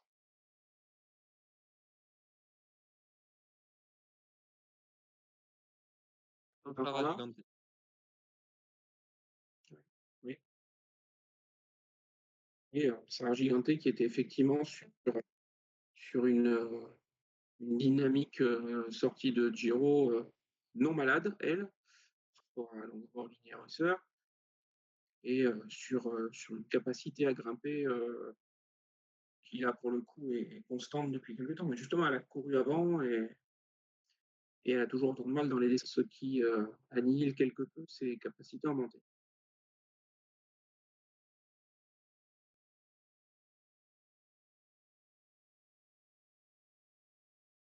Là, il y a un avis?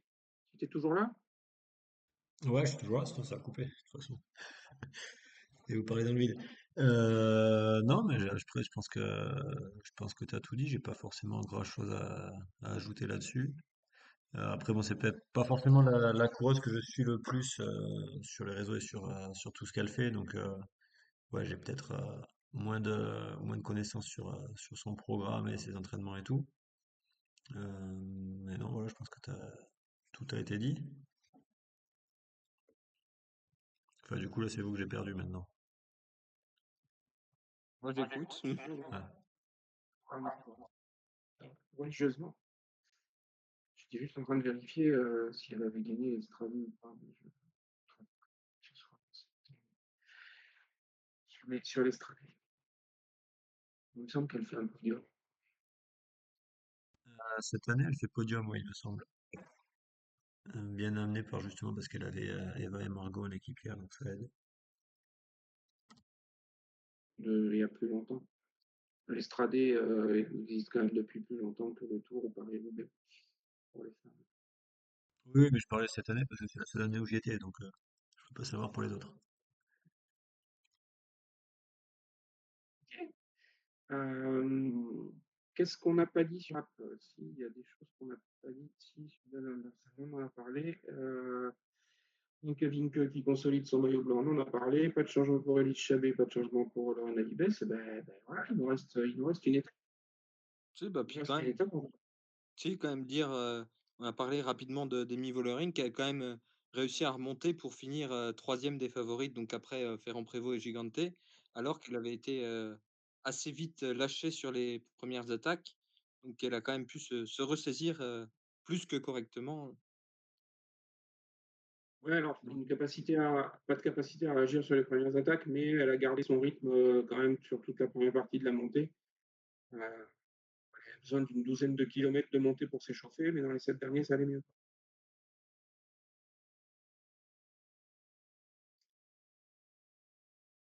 Ok, on passe à la dernière étape. Allez, on passe à la dernière C'est étape. bon pour moi. Donc, Oui, qui partait, je vous fais le petit résumé un petit peu dernière étape, on passe sur la Châtel. c'est ça.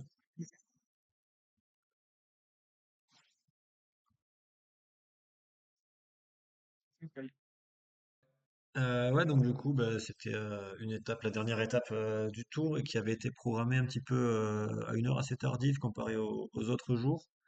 Alors du coup, pour ceux qui souhaitent aller sur place et tout, bah, pour rentrer à l'heure le soir chez eux, c'est pas forcément le bon plan d'aller à Châtel, surtout que c'était un petit peu en cul-de-sac, donc je pense que les embouteillages, ils ont été là le soir jusqu'à très tard. Bah, du coup, moi j'avais choisi le plan B, enfin qui était un plan A même, puisque c'est le plan que j'ai choisi, qui était donc d'aller dans le col de Jouplane, qui était situé à mi-étape. Voilà, et parce que c'était un col, je dirais, un peu plus mythique que la montée vers Châtel, puisqu'il s'agit d'un col hors catégorie. C'est un col de 11,6 km, voilà, à 8,5%, pas non plus trop compliqué, je dirais. C'est assez régulier, il y a quelques petites parties qui sont un poil plus dures. Il y a pas mal de lacets, je les ai pas comptés, mais il y en a pas mal. Voilà. Après, au niveau de la gestion du timing, c'est vrai que la veille, j'avais dormi dans la Madeleine, donc du coup, j'ai dû partir tôt le matin. Surtout que comme il faisait 3 degrés sous la tente, je me suis levé assez tôt, puisque ça faisait trop froid pour dormir. Donc voilà, j'étais parti là-bas. Hop, la montée, la descente, on se place. Je voulais faire quelques petits allers-retours, mais j'ai trouvé des gens qui étaient vachement sympas. Donc bah, voilà, je suis resté avec eux. Ils avaient la télé, donc j'ai pu regarder l'étape. Donc voilà, donc s'il y a une étape que j'ai suivie, c'est celle-là. Mais bon, il y avait plus grand-chose à... Enfin oui, le plus gros du tour était fait. Voilà. Échappé, Faye. Au niveau des échappées, tu dis? Alors en fait, le début de course a été ouais, un peu différent. On a eu d'abord une attaque de Lorena Vibes, voilà, qui voulait prendre l'échappée, bon, surtout peut-être prendre les points du maillot vert et s'assurer d'être à l'heure pour les délais, même si je pense qu'elle n'avait pas non plus trop de difficultés à être dans les temps. Dans la première partie de l'étape, ça a un peu cassé, avec notamment ben, Sarah qui perd assez souvent du temps dans les descentes, qui avait été prise dans une cassure, et aussi Pauline Ferrand-Prévot, donc qui s'était retrouvée, je crois, une trentaine de secondes de l'avant du peloton, mais qui ont pu revenir, il me semble, dans la partie plus plate, en bas du col, et après il y a eu un premier col où là, ben, ça a commencé à faire un peu un gros écrémage. Et c'est une certaine Anna van der Breggen qui a tenté de sortir, qui a réussi à sortir. Elle a tenté plusieurs fois en début d'étape et elle a réussi à vraiment à sortir. Je crois qu'elle avait pris 2 minutes d'avance hein, sur le groupe de derrière. Et donc quand ça arrive dans Jouplane, et ben, c'était Anna van der Breggen qui était seule en tête. Et puis après on avait un petit groupe avec, ben, elles étaient plus que 6 je crois, hein. Non 7. 7 coureuses il me semble. Il y avait notamment Juliette Labous, Dominika Wlodarczyk, Katarzyna Niewidoma, Pauline Ferrand-Prévot, Sarah Gigantet, et je crois que c'est tout. Voilà, donc ils sont passés, et puis après, ça avait déjà quand même bien cassé, donc il y en avait un petit peu de partout. Bon, des groupes un peu plus fournis quand même, parce que c'était le premier col, donc il y avait encore pas mal de groupes qui tentaient voilà, de rester ensemble pour faire les montées et les descentes, tout en se disant que de toute façon, devant, c'était parti trop vite. Hein? Zouplan, c'était pas le premier, hein. Non, effectivement, c'était le deuxième, mais ouais, mais dès le premier, ça avait commencé à péter. Donc, dès le premier, elles se sont regroupées, et puis voilà, autant arriver tous ensemble, au moins jusqu'au Corbier, et puis après, jusqu'à la fin, c'est un peu chacun pour soi.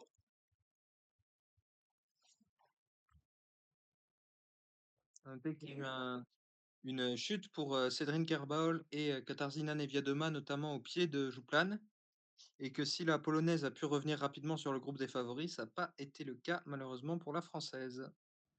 Effectivement. Alors après, elle avait été aidée aussi par Magdeleine Vallière pour l'aider à revenir, mais ouais, c'était très compliqué pour elle. Du coup, elle n'était que deux à vraiment rouler et ouais, dans les groupes, ben, personne ne voulait vraiment collaborer avec elle, puisque bon, c'était vrai que c'était peut-être plus la leader, et puis bah, après les autres étaient aussi avaient déjà donné, et puis voilà, elle était un peu fatiguée aussi, donc voilà, c'était vraiment Cédrine qui jouait avec Magdeleine. Même si les commentateurs disaient Noémie Ruegg, ce n'était pas Noémie, c'était Magdeleine. Et Noémie Ruegg l'a aidé à tomber. Exactement, ouais. Elle a Et reparti. Noémie qui est passée quand même bien, bien. Mais je sais pas d'ailleurs si c'est vraiment Noémie qui tombe, hein.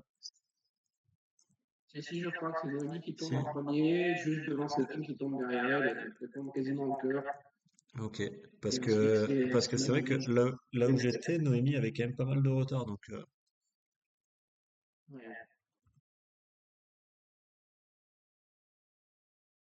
Et donc effectivement, Anna van der Breggen échappée, qui va se faire reprendre avant la fin de...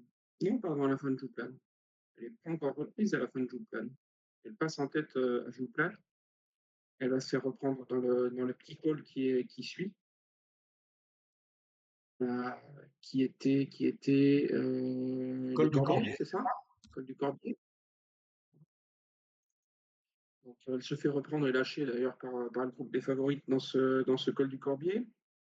Autant dans la descente de Jouplan, c'est Sarah Gigante qui est éjectée par l'arrière du groupe des favorites, toujours avec ses problématiques de descente. Pas une bonne descente, Sarah Gigante, dire ce qui est.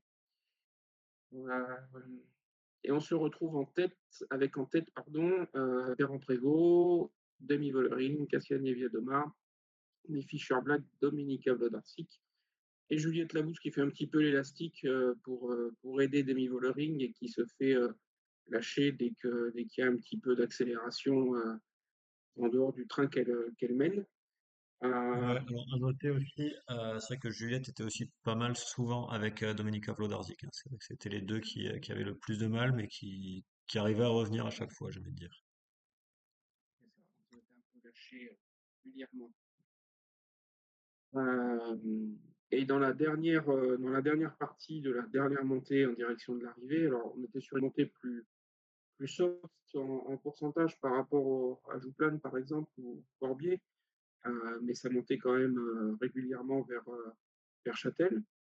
Pauline Ferrand-Prévot a placé une attaque. Alors, elle a répondu à une première attaque de Demi-Vollering, qui avait eu pour effet principal de faire sauter Juliette Labous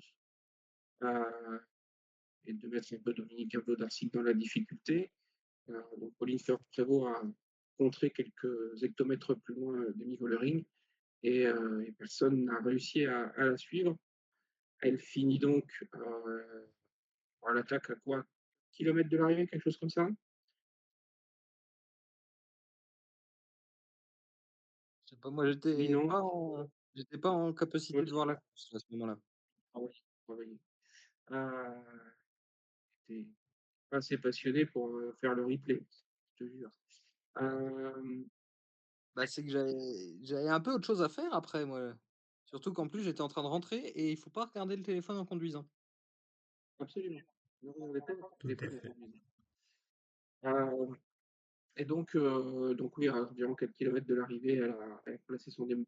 Elle a pris rapidement une vingtaine de secondes sur Vollering, Niewiadoma et Fischer Black, euh, qui malheureusement n'a pas voulu passer les relais immédiatement à Vollering, Fischer Black, ce qui est un peu dommage de jouer la deuxième place d'une étape, alors que de toute façon on sait qu'on va pas l'avoir. Donc au final, Pauline arrive avec une vingtaine de secondes d'avance sur Demi Vollering qui règle au sprint Niewiadoma et Fischer Black. Bodarcy qui est quelques secondes derrière. Juliette, une grosse minute derrière. Et Sarah Giganté, 3 grosses minutes derrière. Voilà. On retrouve ensuite le groupe Kerbahol réglé par Kerbahol, par Cédrine, pour la 8e place, devant Paulina Rojakers et Nadia Gontova pour la Winspace, qui signe un top 10 plutôt sympathique pour l'équipe Winspace. Noté dans les performances sympathiques pour leur équipe, la très très belle 12e place d'Émilie Morier pour Saint-Michel, préférence Home-Aubert, toujours dans le groupe Carvaol, à quelques 20 secondes exactement de Cédrine à l'arrivée. Deux abandons sur cette étape, malheureusement, parce qu'on est bien arrivé au bout, et deux non partantes. Claude Eigert, dont on avait expliqué que la veille, elle avait fini dans les délais pour poignée de secondes, je crois que c'est 7 secondes.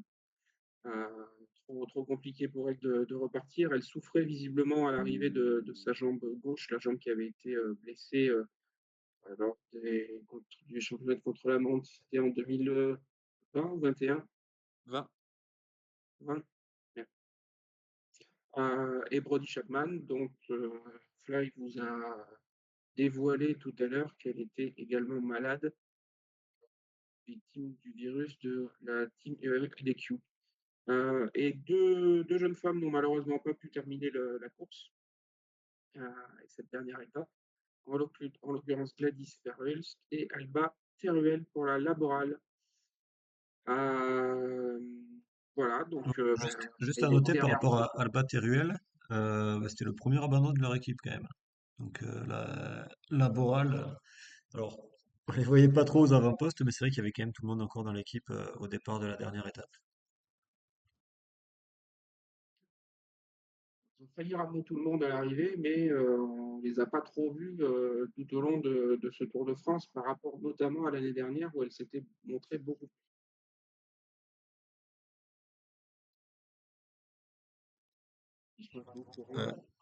Cette année, on avait eu aussi là, quand même lors de la première étape, c'était quand même une Laboral qui avait attaqué la première, puisque c'était Laura Tomassi, si je ne m'abuse, qui avait aussi attaqué la première fois l'an dernier, puisque c'était le premier maillot à pois, je crois. Mais ouais, effectivement, cette année, on C'était a... Tonetti l'année dernière. Ah, effectivement, autant pour moi. Mais effectivement, cette année, on a plus vu, je dirais, dans les échappées, plus de parc hôtel, on rappelle la Volker Wessels, avec notamment Mond Reinbeck qui a essayé d'animer les avant-postes, Anneke Dijkstra aussi qui était sorti une ou deux fois. Alors, on termine ce Tour de France avec le classement général quand même, hein. Donc, victoire au classement général et donc maillot jaune pour Pauline Ferrand-Prévot, devant Demi Vollering qui profite de la dernière étape, c'est une place sur la deuxième marche du podium. Kassia Niewiadoma sur le podium à la troisième place et elle gratte elle aussi une place sur cette dernière étape. Tout ça au profit de Sarah Giganté, qui, elle, ne perd pas une, pas deux, pas trois, pas quatre, mais aussi 4 places. Puisque Dominika Wlodarczyk et Nick Fischer-Black, qui ont fini quasiment avec Vollering et Niewiadoma, profitent de la bonne affaire. C'est Giganté, Fischer-Black ayant 15 secondes d'avance sur la pauvre Sarah Giganté qui s'est tapé la moitié de l'étape toute seule entre le Haute-Jouplane et l'arrivée.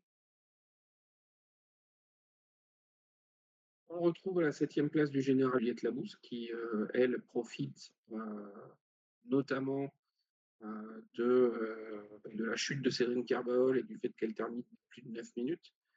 Elle profite aussi du fait que Paulina Royacker s'était avec Cédric Carbaol et elle prend une place, 3 places par rapport à ses concurrents. Et c'est Evita Music qui complète le top 10. À noter que Anna van der Breggen n'est que 11e, reperdu effectivement du temps aussi sur la dernière étape, puisqu'une fois qu'elle a été rattrapée de son échappée, elle a un petit peu lâché l'affaire. Mais voilà, c'est quand même à noter, elle aussi, au même titre que Pauline Ferrand-Prévot, avait le Tour de France comme objectif principal de sa saison. Non, bah, si, il peut y avoir quelques stats. C'est le premier top 10 du Tour de France sans SD Works. Mais Oui. enfin, c'est le premier podium, premier top 5 et premier top 10 sans SD Works. Et pour les 3 qui sont sur le podium, c'est leur pire résultat sur le Tour de France. Et à mon avis, c'est pas les seuls. Mais bon.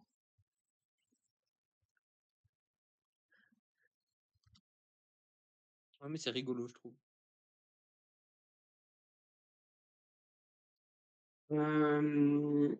Nienke Vinke remporte le classement du meilleur jeune. Alors, non pas devant Julie Bégaud, c'est ce qu'on aurait pu espérer pour la Chambérienne, mais comme elle était effectivement malade, elle a encore bien galéré sur la dernière étape, et c'est Ticia Rio qui occupe la 2e place du classement jeune, devant donc Julie Bégaud. Élise Chabet et Lorena Vibes, incontestable. Pour les poids et pour le maillot vert, Anna van der Breggen a été désignée combative de la dernière étape et Maëva Skiban, super combative de ce Tour de France. Est-ce qu'on a oublié quelque chose? Est-ce que vous voulez parler de certaines de vos chouchoutes? Si on a encore Anya une demi-heure, ouais. Santisteban fait top 15 sur la dernière étape. Enchaîne, Cactus. Lanterne rouge pour Emilia Faline aussi, qu'on peut signaler. Ouais, j'avais misé sur Alison Avon avec la dernière étape. C'est vrai qu'elle était assez loin dès le col où j'étais. Mais non, c'est Emilia Faline qui allait chercher cette lanterne rouge. Chiara Levit qui l'avait tenue pendant quelques jours, mais dès que je lui ai dit conserve-la, bah, elle s'est dit ben non, je vais la perdre.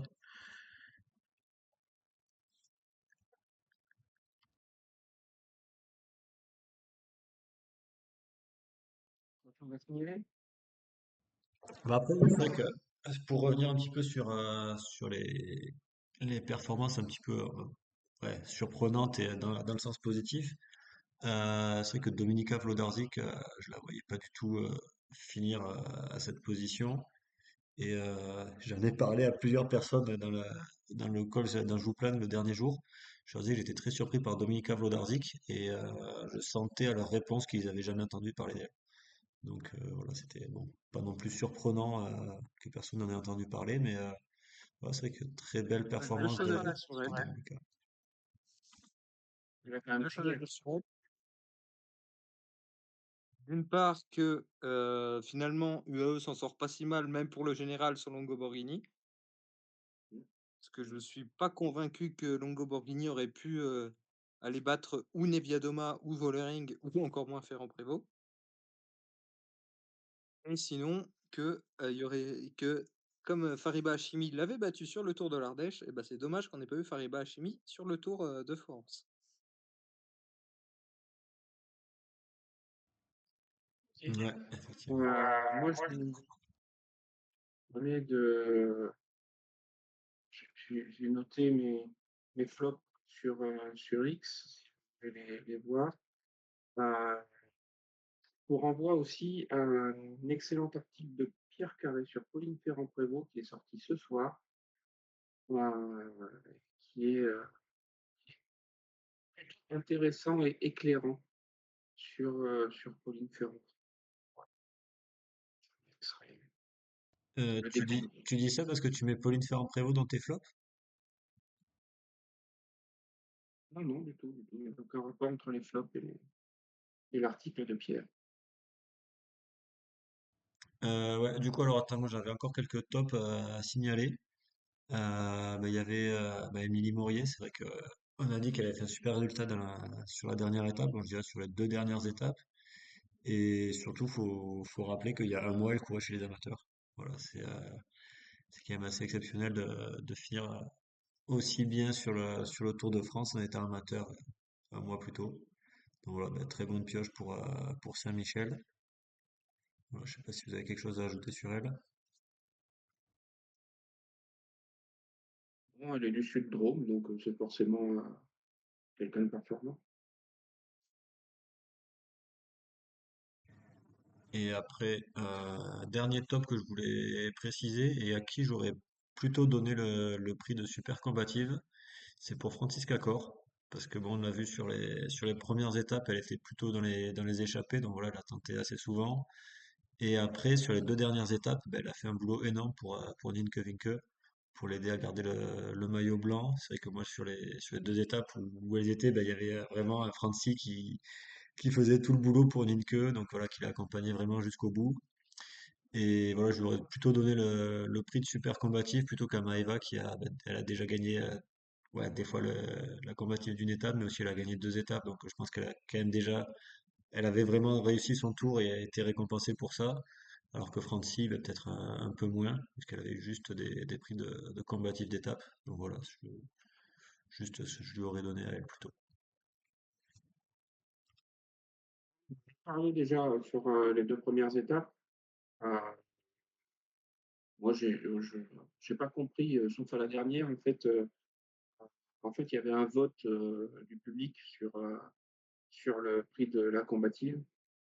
Euh, Donc, c'est pas un choix pour à la réalité de la combativité, mais c'est un choix par rapport à de la chouchouterie. Donc, là, il fallait que tu mobilises ton réseau pour voter Francie sur toutes les étapes. Non, mais s'il Comme voulait vraiment faire le coup de la chouchoute, il fallait qu'il donne 50% des voix à moi et puis le reste au public. Après, c'était défini que par ça ou c'est comme pour le Tour de France où pour les hommes, pardon, où ça compte pour une voix dans un jury? je ne sais pas, je ne sais pas, mais il y avait un vote sur, sur les réseaux. C'est clair.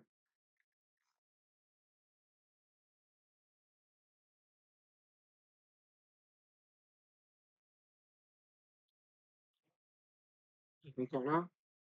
Ouais. Oui. Là, je suis en train de perdre. Ah, je suis toujours là, moi, t'inquiète pas. Ok. Bah ouais. On a fait le tour du tout. Une chose à rajouter? Écoute, Des non, questions sur le chat? pas vraiment de questions. Juste G qui nous disait qu'il trouvait qu'il n'y avait pas de concurrente un petit peu pour le maillot blanc. Et c'est vrai que, ouais, elles étaient 12 au départ à pouvoir se jouer ce maillot. Et ouais, c'est vrai que il n'y a pas eu une grosse bagarre, quoi. Ça s'est fait ouais, très rapidement à la pédale, quoi. Dans la montagne, Nienke a vraiment assuré. Et puis après, derrière, ouais, Julie qui a un peu eu des difficultés sur les deux dernières étapes, alors que Ticia s'en sortait plutôt bien. À souligner aussi, c'est vrai qu'elle était pas mal sur les deux dernières étapes, et contrairement à Nienke, elle a fait les montées toute seule.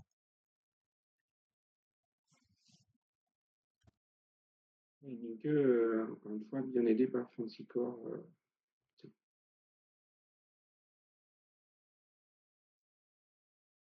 Ok. On passe à la suite. Mmh.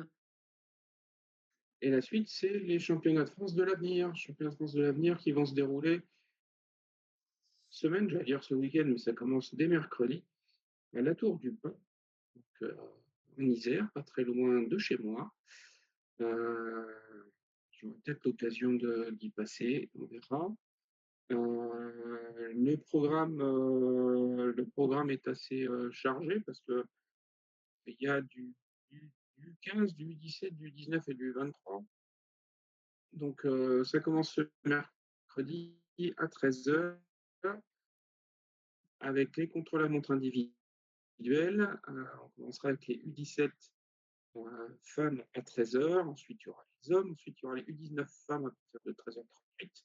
Ensuite, il y aura les U19 hommes. Et ensuite, il y aura les U23 femmes à partir de 15h22. Puis les U23 hommes. Le jeudi, il y aura des courses en ligne pour les plus jeunes, et notamment la course en ligne U15 et U17 femmes sur un peu plus de 60 km à 14h30. Par équipe mixte, U17 et U19. J'adore d'ailleurs, ils sont en train de préciser par équipe mixte hommes et femmes. Il faut que ça ne soit pas que ça. Samedi 9, on aura à 9h la course en ligne des U23 femmes. Et dimanche 10 août, à 9h également, la course en ligne des U19. Parmi les... Alors, on est plutôt sur la Tour du Pin et le nord de la Tour du Pin pour les différentes courses, que ce soit contre la montre ou course en ligne, sur un circuit, on va dire, vallonné, deux belles montées, une assez sèche et une un petit peu plus longue. On attend quand même du beau monde. Alors, bon, Julie Bégaud est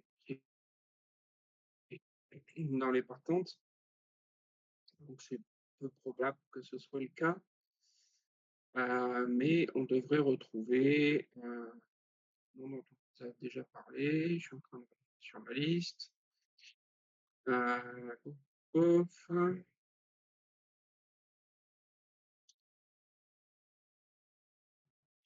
Au niveau U23 notamment, hein, rentrer dans le détail de toutes les catégories, mais on retrouvera, allez, dans le désordre, une Lynn Burkier, une Chloé Saudrin, une Solène Muller, une Heidi Gauguin probablement, Emma Comte, Lise Ménage, Léane Tabu, Nina Lavenu, Célia Géry, Clémence Latimier, toutes ces jeunes femmes qui devraient être notamment alignées sur le contre-la-montre. Tchouk, j'avais nos... Où est-elle? Je ne la vois plus. Si elle est là, une Iléa Vernezo pour le team avenois, collègue de Clémentine. Et puis, on aura une startlist un peu similaire sur la partie course en ligne, avec quelques ajouts supplémentaires, notamment, qu'est-ce que j'ai vu? Baptisia Rio, dont on parlait à l'instant, qui n'est pas prévu sur le contre-la-montre. On devrait avoir aussi, je cherche, une Camille Failly, qui n'est pas non plus sur le contre-la-montre.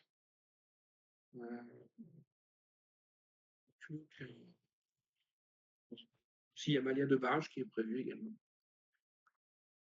Julie Bégaud, mais non, si elle est malade, ne sera pas là. Permettra à une des remplaçantes prévues, Lina Cabot, Axel Petit, Maïna Bessière, Lynn Burkier et Marion Cartier, de prendre le départ. Parce que oui, c'est une course qui est par sélection régionale et pas par équipe de marque.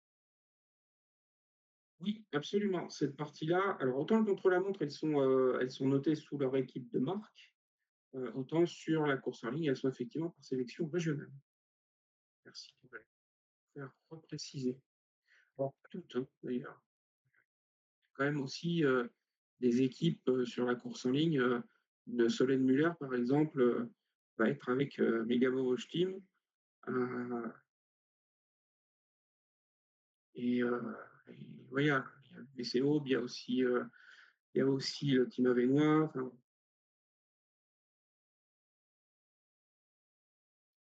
je ne sais pas exactement comment ça va se passer. Ils marquent les deux dans certains cas. On verra bien. Normalement, c'est par région. Donc rendez-vous à partir de mercredi à la Tour du Pin, et, au nord-est de la Tour du Pin pour le ciel. Quelques infos mercato, et notamment des infos sur une fin de carrière pour Eden Van Dyke. C'est ça, qui a annoncé sa retraite en fin de saison après 20 ans dans le peloton professionnel. Entre autres, 3 titres mondiaux et 4 titres européens sur le chrono, un sur la route, une Vuelta, un ronde. Et cette année, elle a remporté la Vuelta Extremadura Féminas avec une étape et le chrono par équipe sur la Vuelta normale, entre guillemets. Il y a pour le coup d'autres infos mercato avec des transferts. C'est ça. On a notamment on va commencer par pas un transfert, mais une prolongation, celle de Catherine Elrud, qui reste chez UnoX jusqu'en 2027, qui s'est notamment classée 10e du Giro il y a quelques jours, quelques semaines maintenant. On a aussi une recrue chez Saint-Michel avec la signature pour 2 saisons de Karolina Kumiega, la polonaise, passée notamment par la Valcar et par UAE, qui était cette saison chez KDM Pack, qui a remporté notamment le Ladies Tour of Estonia, terminé 3e de Gracia Orlova, d'une étape du Baloise Ladies Tour, 7e de l'Argenta Classic, 10e de Dvarsdorf de Westhoek. Donc ça va être une belle addition pour le pôle sprint classique. Et info qu'on a eu aujourd'hui, 3 signatures de la Devo, vers la World Team chez Livalula Jayco avec Mackenzie Coupland, Noah Janssen et Mathilde Vitio, cette dernière qui a notamment remporté le Giro dell'Appennino au mois de juin, donc qui ont signé pour 2 saisons. Elles font partie des plus en vue de la démo. Merci Cactus. Pas d'autres infos de ton côté? Moi, j'ai rien d'autre. Après, Fly, est-ce que toi tu as des infos ou est-ce qu'il y a des remarques ou des questions sur le chat? Des remarques, infos, non, je crois pas. J'ai rien noté. J'étais trop occupé sur le Tour de France. Attends, mais si, attends. On oublie quelque chose. Il y avait une course en Italie dont on n'a pas parlé. Ouais, Il y a peut-être une certaine Éléonore. voilà, exactement. C'était donc pour signaler le retour de Eleonora Labella dans les pelotons. Donc voilà, ça fait trop longtemps là depuis le Brabantse Pijl où elle est plus courue. Et donc voilà, elle est revenue. Donc bon, c'était un peu compliqué pour sa reprise, mais voilà, ça devrait aller mieux sur les prochaines courses. quitte à parler de course amateur, on peut aussi parler du Tour de Charente-Maritime qui a été remporté par Léa Stern et qui a notamment vu la victoire sur la première étape d'une certaine Justine Jégu. Bonus chouchou, c'est bon, ça. Ok, c'est quoi les prochaines courses d'Eleonora, tu sais? Non, mais j'espère que ce sera le Tour de l'avenir. Et tu nous diras la prochaine. Aujourd'hui, je crois, les amis, que nous avons passé en revue tous les sujets. Je crois qu'il est déjà 22h45 surtout. Oui, ça va, aujourd'hui, hein. Parce qu'il Ouais, c'est parce qu'on a fait rapide sur la review du Tour de France. voilà. On va remercier tout le monde. Merci de nous avoir suivis en live. Merci de nous regarder en replay. Et on vous donne rendez-vous à lundi prochain, 21h, pour l'épisode 69 du Chouchou Cycling Club avec tous les résultats, avec toutes les previews et les infos mercato dont vous avez besoin. Vous pouvez d'ailleurs retrouver ces infos mercato sur nos comptes Blue Sky et Instagram, géré de main de maître en ce moment, principalement Cactus, parce que moi j'y vais pas et parce que il était occupé sur le Tour de France. Donc voilà, merci à lui pour pouvoir assurer tout ça tout seul. On se donne rendez-vous à la semaine prochaine. Merci messieurs. À la semaine prochaine. Salut. Ciao.